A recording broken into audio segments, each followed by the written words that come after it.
நம்மளுடைய வீட்ல ஒரு விளக்கு வச்சிருக்கோம், இல்ல ஒரு கேண்டில் ஏத்திருக்கோம்.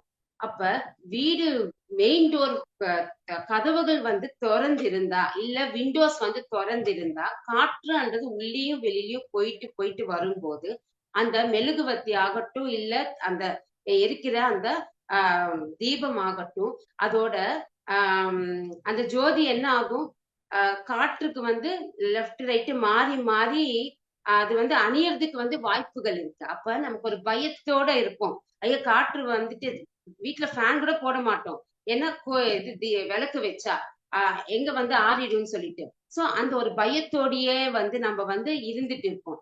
ஆனா கதவுகள் மூடுனா எந்த ஒரு காற்று இல்லைன்னா தீபம்ன்றது சரியா எரிஞ்சிட்டு இருக்கும் இல்லையா?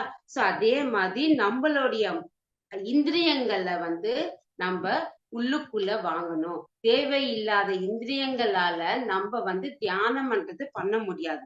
அதனால இந்திரியங்களை எப்ப நம்ம க்ளோஸ் பண்றோமோ அப்ப தியானம்ன்றது சரியாக அமையும்.